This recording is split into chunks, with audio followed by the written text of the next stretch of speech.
Au sommaire de cette édition, c'est officiel, Henri Konan Bédié est réélu à la tête du Parti démocratique de Côte d'Ivoire. Il devance de très loin ses deux adversaires avec 93,3% des voix. Le 12e congrès du parti a donc pris fin aujourd'hui avec cette réélection.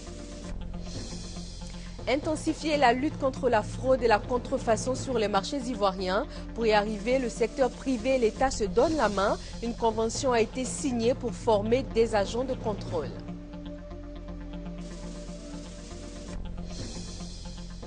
Et puis, deux opérations commando des forces spéciales américaines. Un chef Shebab arrêté 2 semaines après l'attaque du centre commercial de Nairobi et un leader d'Al-Qaïda également arrêté. Bonsoir à vous et merci de suivre ce 23h sur RTI 1.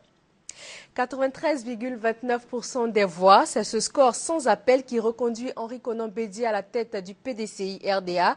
Il laisse loin derrière lui ses deux adversaires, seulement 6% en tout pour Alphonse Djedje Madi et Kwadjo Konan-Bertin. Thomas Guessombi pour les derniers instants de ce 12e congrès du PDCI. Commencé en fanfare, c'est en fanfare que les lampions se sont éteints sur le dernier congrès du Parti démocratique de Côte d'Ivoire, section du RDA, le 12e de son histoire.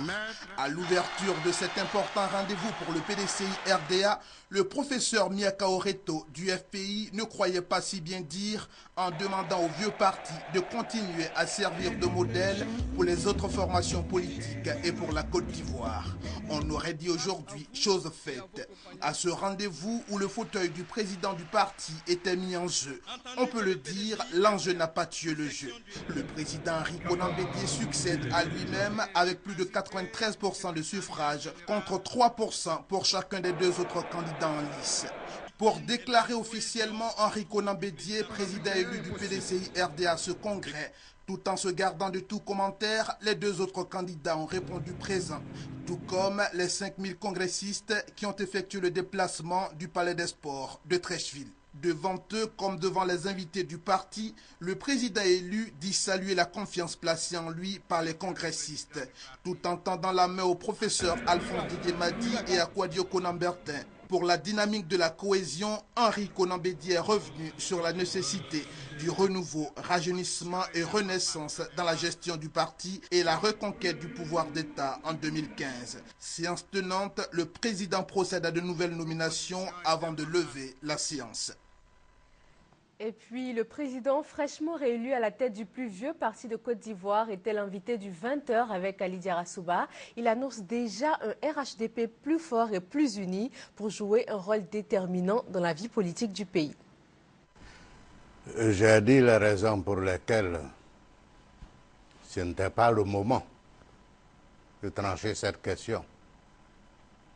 C'est au cours d'une convention nationale que nous allons inscrire cette question à l'ordre du jour, question unique à l'ordre du jour. Et nous en débattrons entre militants du parti.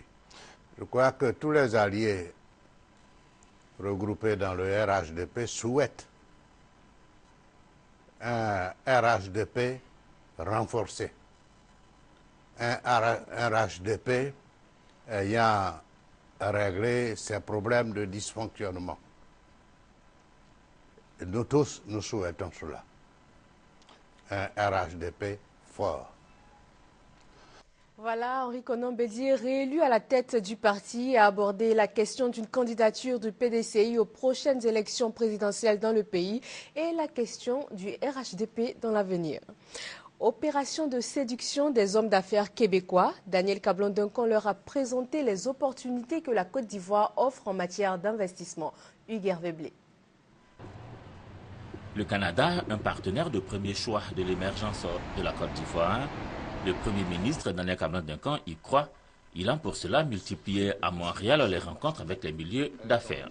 Le clou aura été la conférence qui a mis l'accent sur les nombreuses opportunités qu'offre la Côte d'Ivoire dans le secteur des mines, du pétrole, de l'énergie, des infrastructures économiques et bien d'autres. Le Canada, nous savons, regorge de compétences reconnues dans différents domaines, notamment les infrastructures économiques et sociales, les technologies de l'information, l'agriculture et bien sûr les énergies renouvelables. Tous ces atouts et opportunités d'affaires sont favorables à un partenariat gagnant-gagnant entre le secteur privé canadien et québécois et la Côte d'Ivoire. Séduit par la présentation du Premier ministre, ces auteurs des milieux d'affaires canadiens et autres l'ont été. On se réjouit de voir les choses s'améliorer, la paix s'installer et surtout une soif de croissance et de paix. Alors sur ce, nous sommes tous prêts à renouer avec nos amis et surtout investir et s'investir dans la Côte d'Ivoire. Nous pensons qu'il y a des choses à faire en Côte d'Ivoire et nous envisageons de nous rendre dans ce pays avant la fin de l'année en prévision de notre participation au forum qui se tiendra en fin janvier 2014. Nous sommes largement satisfaits. Un séjour fructueux, l'étape du Québec l'est pour le patronat ivoirien qui a noué à l'occasion de nombreuses relations d'affaires.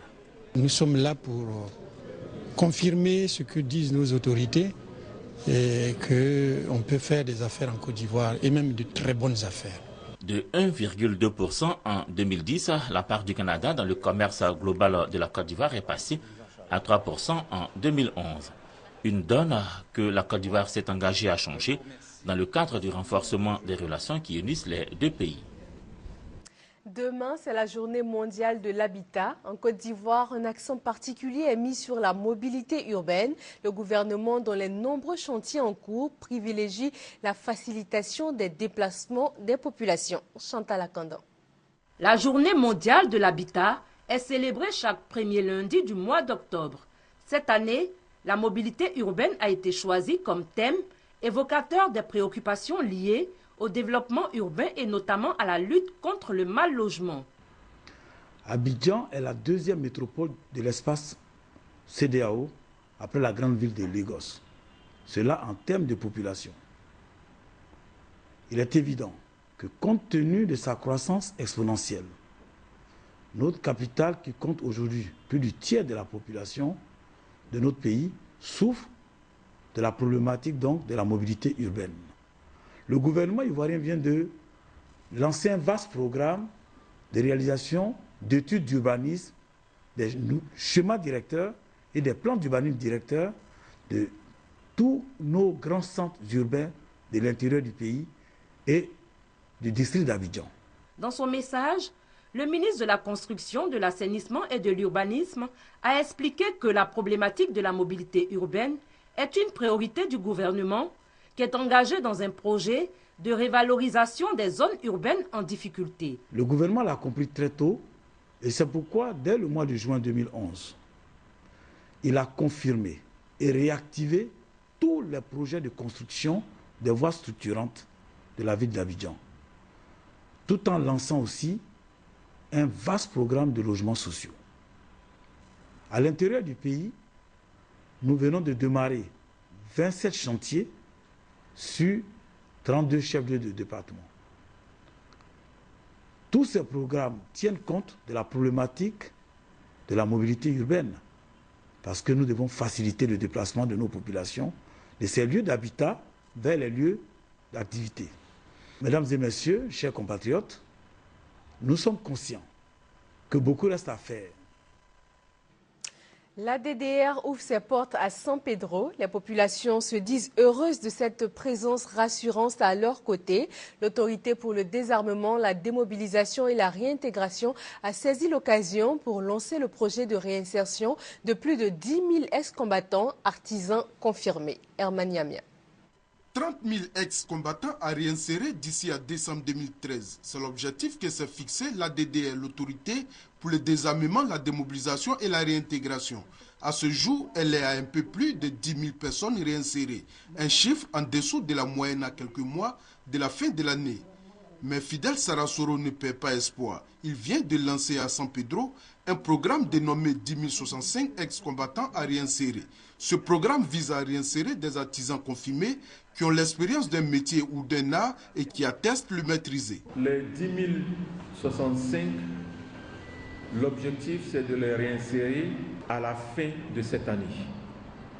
Voilà. Donc ils seront comptabilisés dans notre objectif de réinsérer 30 000 au cours de l'année 2013. Fidel Sarasoro rappelle aux ex-combattants que l'armée et les corps paramilitaires ne disposent plus de place pour accueillir d'autres personnes. La seule alternative qui s'offre à eux, insiste-t-il, est l'auto-emploi. Il les exhorte donc à s'inscrire dans ce programme de réinsertion. Et pour faciliter la communication entre ex-combattants et administration, un bureau régional de l'ADD a été ouvert. Ce bureau est chargé de recenser les préoccupations des ex-combattants afin de faciliter leur prise en compte. Nous sommes agréablement d'accord avec l'arrivée de l'ADD dans notre région. Pour leur installation, moi je pense que ça va nous arranger. Parce que toutefois qu'il y a quelque chose concernant les armes, directement on peut aller dans leur bureau. S'il y a quelque chose qui ne remarque pas, ils peuvent venir voir la chefferie ou tonton pour pouvoir discuter ensemble. Les invalides et les blessés de guerre n'ont pas été oubliés. L'État a décidé de les prendre aussi en charge. Ceux-là ne peuvent pas diriger, ne peuvent pas gérer un projet. Donc comme ils ne peuvent pas gérer un projet et le chef de l'État ne veut pas les abandonner, il a demandé qu'on fasse le point, la liste exhaustive, pour lui donner, pour qu'il puisse les faire prendre en charge par l'État de Côte d'Ivoire. Et c'est cette mission que nous avons commencé depuis le mois d'avril. Le colonel-major Bamba Sinima souligne que cette opération de recensement des invalides et blessés de guerre prend fin en décembre. Il invite donc les concernés à se faire identifier au plus tôt, faute de quoi ils ne bénéficieront pas de l'aide de l'État. 7e Assemblée générale de la Croix-Rouge de Côte d'Ivoire. Il en ressort principalement la décision de créer des comités régionaux afin d'être plus proches des populations. C'est un reportage signé Herman Yamia. Ils ont été pour beaucoup dans la suivi des populations pendant la crise post-électorale. Partagés à apporter de l'aide aux blessés et à contribuer à assainir la ville d'Abidjan en soutenant les pompes funèbres, certains ont même payé le prix fort, leur vie. Malgré des pertes en leur sein, ces volontaires de la Société nationale de la Croix-Rouge de Côte d'Ivoire ne se découragent pas. À l'occasion de la 7e Assemblée générale qui s'est tenue à Bengourou, ils ont pris l'engagement de remplir avec responsabilité et abnégation leur mission, celle de voler au secours des populations en difficulté. L'unité, c'est l'un de nos principes fondamentaux les plus efficaces, car lorsqu'on est unis, on entreprend de très grandes choses. Unis, nous pouvons soulever des montagnes. Donc, chers volontaires, soyons unis. Dans le but de se rapprocher davantage des populations afin d'améliorer leurs conditions de vie, des comités locaux et régionaux de la Croix-Rouge seront ouverts dans les différentes villes de la Côte d'Ivoire. Cette décision des responsables de la Croix-Rouge nationale est saluée par le Comité international de la Croix-Rouge et la Fédération internationale de la Croix-Rouge et du Croissant Rouge. Ils ont promis apporter le soutien nécessaire afin que cette initiative profite aux populations. Le secteur privé et l'État de Côte d'Ivoire mutualisent leurs efforts pour mieux lutter contre la fraude et la contrefaçon. La traque contre les fraudeurs est donc lancée pour mettre fin à la circulation des produits de mauvaise qualité sur les marchés. Mamadou Kouassi.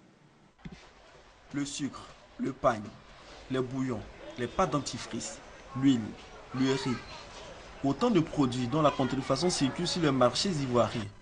Un mal qui fait perdre aux industriels plus de 40% de leur chiffre d'affaires. Sur le terrain, malheureusement, nous avons des commerçants qui font rentrer des produits contrefaits, qui le préparent même en Côte d'Ivoire et qui mettent ces produits-là de mauvaise qualité sur le marché. La fraude et la contrefaçon, de véritables gangrènes pour l'économie ivoirienne. Aujourd'hui, les industriels s'engagent aux côtés du gouvernement pour radicaliser la lutte. Donc on est engagé fortement sur l'autosuffisance en sucre en Côte d'Ivoire et il faut que l'État nous aide à ce qu'on puisse vendre notre sucre en Côte d'Ivoire. Une signature de convention de partenariat est signée pour garantir les efforts. Elle va permettre la formation des agents en charge de la lutte ainsi que la mise en place de moyens logistiques. Quand il s'agit de la contrefaçon, parfois les entrées se font le plus officiellement du monde, et c'est pour ça que nous avons besoin de ce genre de convention pour qu'il y ait une formation des contrôleurs sur le terrain et des douaniers pour savoir distinguer un vrai produit d'un produit contrefait. Dans quelques mois, le gouvernement va entamer une traque aux fraudeurs, avec le double avantage d'assainir le milieu économique et d'assurer une bonne santé aux populations. Depuis quelques jours déjà, la campagne 2013-2014 du cacao a démarré. Le prix marchand du kilogramme a gagné 25 francs en passant à 750 francs CFA. Quel est le bilan de la campagne précédente? La réponse dans ce reportage de Noël Niagno. Avec un prix garanti de 725 francs CFA le kilogramme pour la campagne principale de cacao et 700 francs pour la campagne intermédiaire, les producteurs ivoiriens ont perçu 1017,71 milliards de francs CFA au titre de l'exercice 2012-2013. À l'origine, un système électronique des enchères pour la vente anticipée. 78 opérateurs, 15 intermédiaires, 52 négociants et 11 broyeurs locaux ont été mis à contribution. Avec ce système, la Côte d'Ivoire a commercialisé plus d'1 400 000 tonnes de cacao sur la période allant du 3 octobre 2012 au 23 septembre 2013, soit une baisse de 1,59% sur la période passée. Quant aux exportations, elles sont évaluées à 1 467 830 000 tonnes, soit un bond de 5,17% par rapport à la campagne passée. Signalons à ce niveau que plus de 182 000 tonnes sont issues de la récolte 2011-2012. Le prix moyen CAF coût assurance fret est passé de 1 178 francs à 1 222 francs. On enregistre aussi une augmentation de 3,7%. Autre acquis, le conseil agricole. L'accent a été mis sur la formation des producteurs, sur les notions de qualité, des techniques de régénération, de replantation du verger et des bonnes pratiques agricoles. À ce niveau, les différents objectifs du gouvernement ont été parfaitement réalisés. L'équivalent de 770 000 hectares d'insecticides ont été gratuitement distribués aux producteurs. 380 000 producteurs ont bénéficié de pesticides et 1871 applicateurs ont été formés. 28 054 producteurs ont bénéficié de semences améliorées à hauteur de 23 654 hectares sous forme de cabosses. 140 000 producteurs ont été sensibilisés dans près de 5 000 localités et 516 parcelles pilotées ont été mises en place et sont fonctionnelles. En ce qui concerne la lutte contre la maladie du Shoot, 5 830 parcelles nouvellement infectées ont été répertoriées. Pour l'appui à la commercialisation, il a été distribué 5 700 000 sacs pour un coût de plus de 4 milliards de francs CFA. Le Conseil du café cacao a réalisé dans le cadre du FMIR, Fonds d'investissement en milieu rural, des infrastructures communautaires dans plusieurs domaines, dont la réhabilitation de 5 000 km de pistes de dessertes agricoles, l'acquisition de 16 ambulances pour un coût total de 480 millions de francs CFA au profit du ministère de la Santé. La réhabilitation aussi de centres de santé, la construction de 30 salles de classe, de 16 logements de maîtres, de latrines et de cantines scolaires.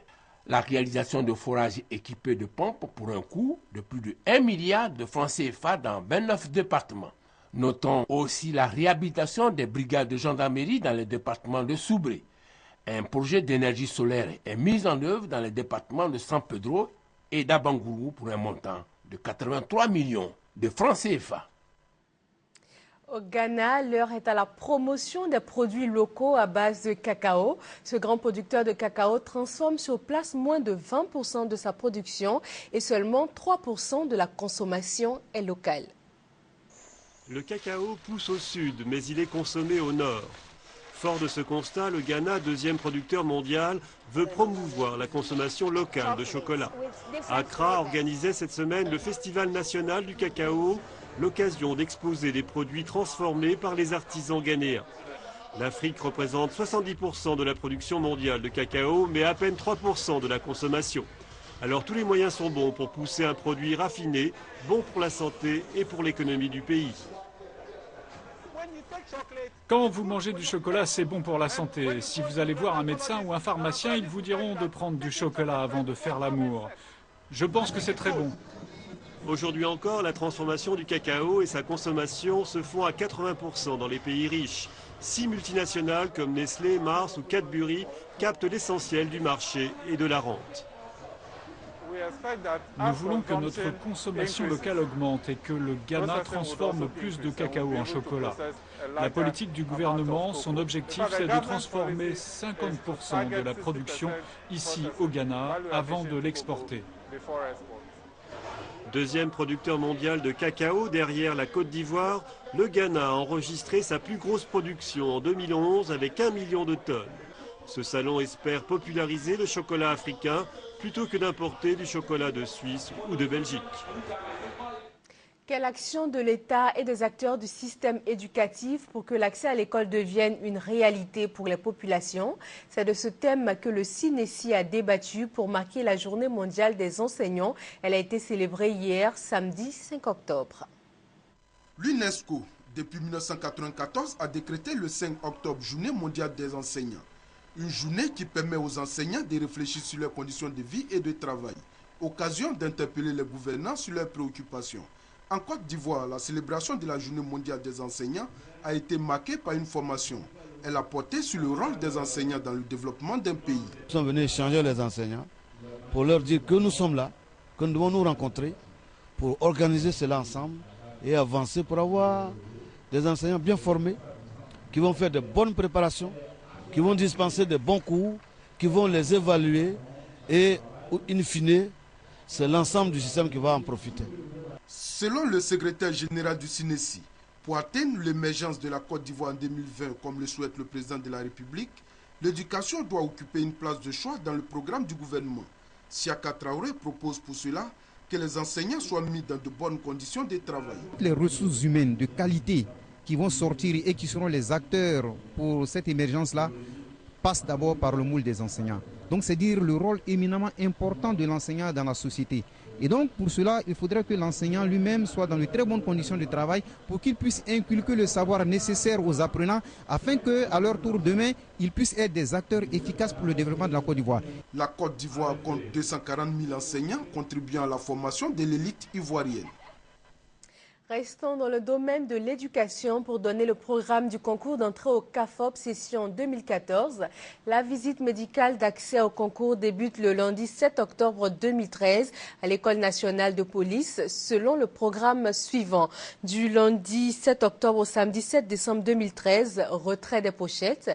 Du lundi 21 octobre 2013 au samedi 21 décembre 2013, examens médicaux et paramédicaux. Du jeudi 4 novembre 2013 au samedi 11 janvier 2014, retrait des attestations et réclamations. C'est une information du ministère de l'Éducation nationale et de l'enseignement technique. Un orphelinat pour la ville de Gagnoa. Cela a été possible grâce à une ONG ivoiro-allemande. Le nouvel orphelinat vient d'être inauguré en présence de l'ambassadeur de l'Allemagne en Côte d'Ivoire, Thérèse Tapé-Yoboy. Aider les enfants déshérités en Côte d'Ivoire, c'est l'objectif que s'est assigné une ONG ivoiro-allemande, Div Kinder, qui vient d'ouvrir un orphelinat à Gagnoa. Il est situé au quartier Soleil. Emmanuel, c'est le nom de l'orphelinat, inauguré en présence des autorités politiques, administratives, ainsi que de l'ambassadeur d'Allemagne en Côte d'Ivoire, son Excellence Karl Prinz. Le maire de la ville de Gagnoa, Bamba Medji, a mis en exergue l'excellence des relations d'amitié entre la Côte d'Ivoire et l'Allemagne et la présence de l'ambassadeur d'Allemagne à l'inauguration de cet orphelinat en est l'illustration. Kragbe Erna est la présidente de l'ONG Div Kinder. Elle a dit sa joie et sa fierté de servir les enfants déshérités de Gagnoa afin de faire d'eux des adultes responsables de demain. Le secrétaire général 1 de préfecture a appelé les uns et les autres à soutenir ce projet qui manquait cruellement à Gagnoa. Il a par ailleurs adressé une doléance à l'ambassadeur d'Allemagne pour la construction d'une clôture pour sécuriser les lieux. Karl Prinz a profité de cette occasion pour féliciter la Côte d'Ivoire qui retrouve la confiance de la communauté internationale après la crise post-électorale. 25 élèves orphelins ont par ailleurs reçu des kits scolaires de l'ONG. Bientôt un château d'eau à Nango Dongbo dans le département de Bandoukou. Cette promesse du chef de l'État lors de sa visite dans le district du Zanzan est en passe de devenir une réalité. Mamadou Kouassi. Depuis des décennies, elles ont consommé et utilisé l'eau de cette rivière dans les différents ménages. Aux populations de Nambo-Dongo, dans le département de Kounfao, à l'est de la Côte d'Ivoire, cette eau a causé plusieurs maladies, notamment le ver de Guinée, faisant du département l'un des plus infectés par le ver de Guinée en Côte d'Ivoire. Dans quelques semaines, la consommation de cette eau non traitée ne sera plus qu'un lointain souvenir. Les populations bénéficieront d'un château d'eau et de bornes fontaines. Une promesse du président de la République, Alassane Ouattara, faite lors de sa visite dans le district du Zanzan. Le député de la sous-préfecture de Boaïa a expliqué aux populations que par la réalisation de ce projet, le chef de l'État veut améliorer les conditions de vie des populations, surtout celles des zones rurales. Anzoumana Moutaï les a exhortés également à soutenir les actions du président de la République en se mettant au travail pour ainsi contribuer au développement de la nation ivoirienne. Propos soutenus par le sous-préfet Koulibaly Daouda, avant de demander aux parents de rendre effective la scolarisation de la jeune fille et la déclaration des enfants à la naissance. Avec l'électricité, l'école, les centres de santé et bientôt l'eau courante, Dango Dongo est en train de bâtir timidement mais sûrement son développement. L'actualité internationale est dominée par cette double opération menée par Washington. Bilan, l'arrestation d'un chef Shebab 2 semaines après l'attaque du centre commercial de Nairobi et d'un leader d'Al-Qaïda recherché depuis 15 ans. Coup double américain contre la nébuleuse islamiste Al-Qaïda en Afrique. Les forces spéciales des Navy Seals ont mené samedi une opération en Libye au cours de laquelle elles ont capturé Abu Anas el-Libi, un des leaders présumés du mouvement fondé par Ben Laden et traqué depuis plus de 15 ans par le FBI.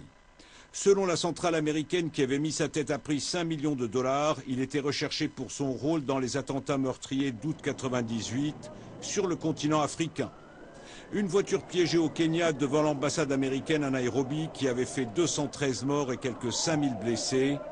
Quasi simultanément, un camion-citerne explosé en Tanzanie devant l'ambassade américaine à Dar es Salaam, faisant 11 morts et 70 blessés, tous des passants. Al-Qaïda avait revendiqué les 2 explosions. Le porte-parole du Pentagone qui a rapporté les informations a confirmé par ailleurs une opération similaire menée la veille en Somalie.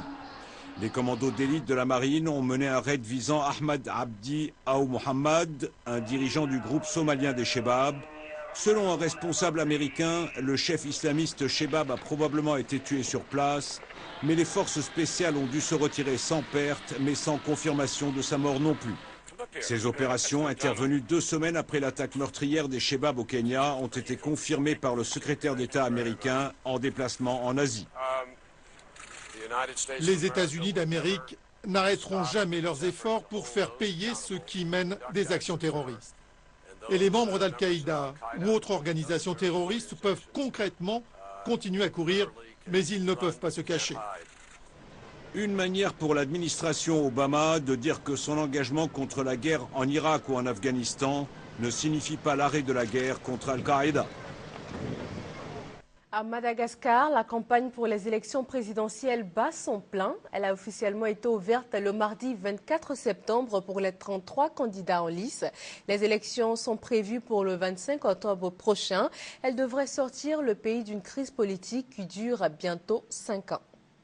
Panneaux d'affichage, meeting, à 3 semaines du scrutin, militants et t-shirts sont sortis. 33 candidats pour près de 8 millions d'électeurs. En l'absence de poids lourd, bien malin qui peut dire quel sera le nom du vainqueur. 3 candidats pourtant semblent favoris. Soutenus par Marc Ravalomanane, Jean-Louis Robinson. À chacun de ces meetings, il apparaît flanqué de l'ex-première dame, dont la candidature a été retoquée. Son credo, obtenir le retour de l'ex-président en exil en Afrique du Sud. Marc Ravalomanane doit rentrer au pays. Ce sera une preuve concrète de la réconciliation nationale. Saura-t-il rallier les plus fidèles partisans de Ravalomanane? Pas sûr. Face à lui, une grosse machine en campagne. Eri Rajaonarimampian, candidat officieux d'Anjra-Zoel. Ex-ministre des Finances, il est partout dans les médias. Il bénéficie du soutien d'artistes et d'anciens ministres. Très fortuné, il sait pourtant trouver les mots pour convaincre les électeurs que la crise a laissé sur le bord de la route. Je vais créer beaucoup d'emplois pour vous les jeunes. L'aide aux plus pauvres sera pour moi une priorité. Je vous demande de me tendre la main pour que cela ne reste pas une promesse. Même discours, même promesse dans la bouche de son rival, Edgar Razafindrava. Nous allons combattre l'illettrisme. Nous allons vaincre la pauvreté. Initialement investi par le parti d'Andrazuel, il a été lâché en route, mais il a un atout. Comme les deux derniers présidents malgaches, c'est lui qui, depuis 4 ans, fait office de maire d'Antananarive. L'histoire se répétera-t-elle? Lui, en tout cas, veut y croire. Et c'est la fin de ce 23h. Merci de l'avoir suivi. D'autres informations sur les www.rti.ci. Bonsoir.